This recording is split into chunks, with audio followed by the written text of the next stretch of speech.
Scary telling. I saw the hitman coming from a mile away. He walked with the swagger of someone who had accomplished something great, his arms ending in garbage bags filled with flesh. I knew what he was here for. I knew what he was delivering. I stood on the porch of my property, waiting for him to approach. He stopped a few feet away from me, and we stared at each other in silence for a moment. "You the piranha guy?" he asked. I nodded. "You the delivery guy?" "Yep." His eyes flashed with pride. "Names?" "No names." I didn't want to know his name. Names led somewhere, and I didn't need to know where this guy came from. All I needed to know was what he had brought with him. He frowned, disappointed. He wanted me to know his name. He was proud of what he had done. But I knew better. You never trust someone who wants a name for themselves. "The sinkhole's in the back," I said, pointing to a wheelbarrow rusting in the grass. "Use that." He followed me to the back of the property where the sinkhole was. It was a murky, dark pit filled with water and my precious piranhas. I had spent years breeding them, training them, and feeding them. They were my livelihood, my secret weapon, my means of disposing of evidence. The hitman dumped the bags of flesh into the water, but nothing happened. He leaned closer to the edge of the pit, trying to see what was going on. "Look closer," I said. And then, without warning, a gunshot echoed through the swamp.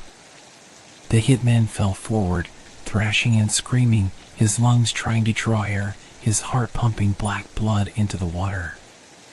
The piranhas, who hadn't eaten in weeks, sensed the blood in the water and began to attack. They tore into his flesh, stripping him to the bone.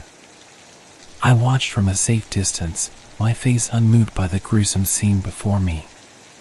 This was just another day in the life of a man who made a living off of disposing of evidence with his flesh-eating fish. But as I left the scene and made my way back to my cabin, I couldn't shake the feeling that something was off. The hitman was supposed to be a professional, but he had made a mistake. He had leaned too close to the edge of the pit, and he had paid for it with his life. I knew that I had to be more careful from now on. I couldn't afford to have anyone else stumble upon my secret operation. I had spent years building it up, and I wasn't about to let it all fall apart because of one careless mistake. As I entered my cabin, I heard a rustling in the bushes outside. I reached for my gun, my heart racing. I knew that I was never truly safe, that someone could be watching me at any moment. I walked to the window and peered outside, but there was nothing there. Just the sound of the wind rustling through the trees and the croaking of the nearby frogs. I knew that I had to stay vigilant. That the hitman's mistake could have consequences beyond just his own death. That my entire operation could be in jeopardy if I wasn't careful. And so, I sat down at my desk and started planning my next move. I knew that I had to be smarter, more calculated, more ruthless than ever before. Because in this game, there was no room for mistakes. The hitman's demise was a gruesome sight. The piranhas had devoured him whole, leaving nothing but scraps of flesh and bone in the water. But even as I watched them feed, I couldn't shake the feeling that something was wrong. The piranhas were acting strange.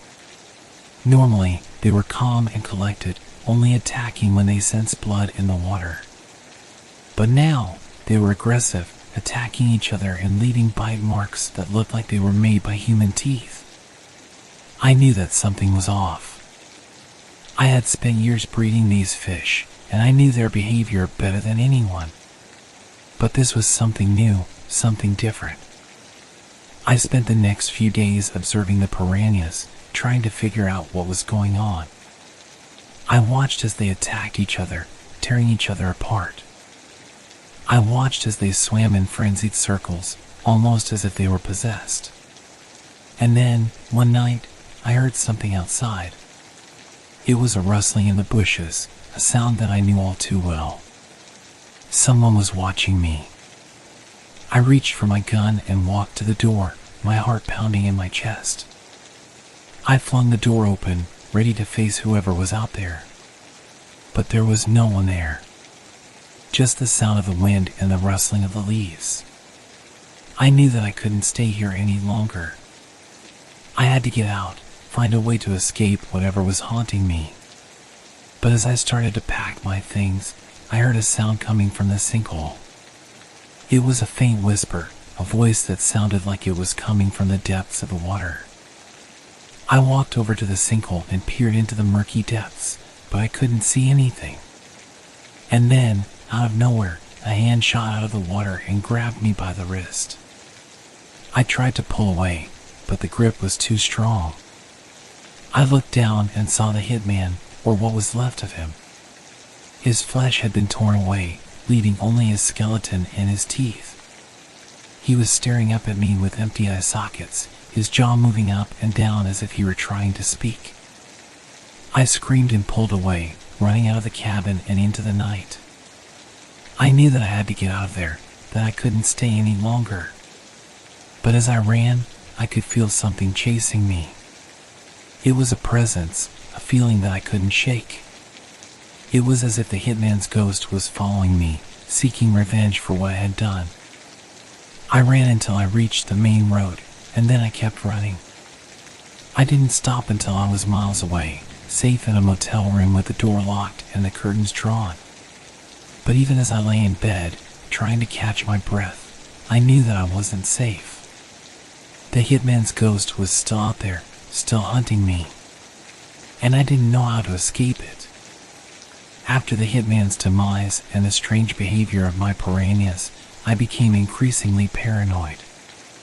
I knew that I couldn't stay in one place for too long, that I had to keep moving if I wanted to avoid being caught. But no matter where I went, I couldn't shake the feeling that I was being watched. It was as if the hitman's ghost was following me, seeking revenge for what I had done.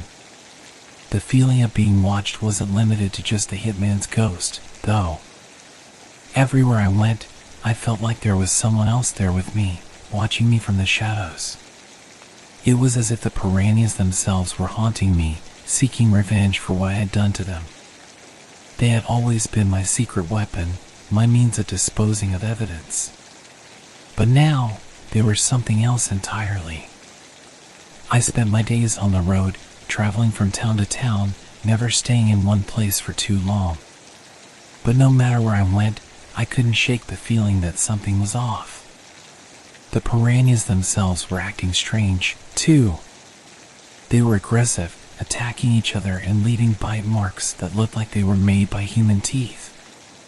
And the whispers that I had heard in the sinkhole that night continued to haunt me, even while I was miles away from the swamp. I knew that I had to do something about it.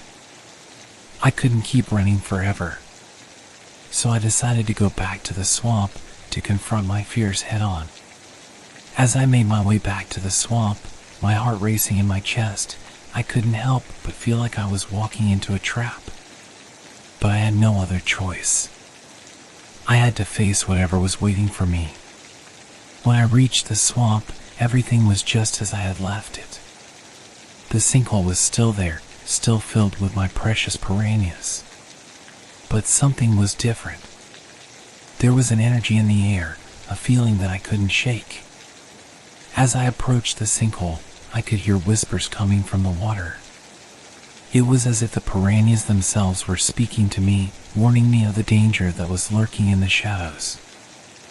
I reached down to touch the water, but as soon as my fingers broke the surface, something grabbed me by the wrist. It was a hand, cold and clammy, like that of a corpse. I tried to pull away, but the grip was too strong. And then, out of nowhere, the hitman's ghost appeared before me. He was staring at me with empty eye sockets, his jaw moving up and down as if he were trying to speak. I screamed and pulled away, running back to my car and driving away as fast as I could. But even as I drove, I could feel the hitman's ghost following me, chasing me down. I knew that I had to do something about it, that I couldn't keep running forever. And so, I decided to face my fears head on, to confront the hitman's ghost and the piranhas that were haunting me. I returned to the swamp once again, armed with nothing but my wits and my gun. And as I stood before the sinkhole, staring into the murky depths, I knew that I was ready to face whatever was waiting for me. I stood before the sinkhole, staring into the murky depths, ready to face whatever was waiting for me. The hitman's ghost was still haunting me, and the piranhas themselves were acting strange, leaving bite marks that looked like they were made by human teeth. But I knew that I couldn't keep running forever. I had to confront my fears head on, to face the hitman's ghost and the piranhas that were haunting me. I took a deep breath and approached the sinkhole, my gun at the ready. And then, out of nowhere, the hitman's ghost appeared before me.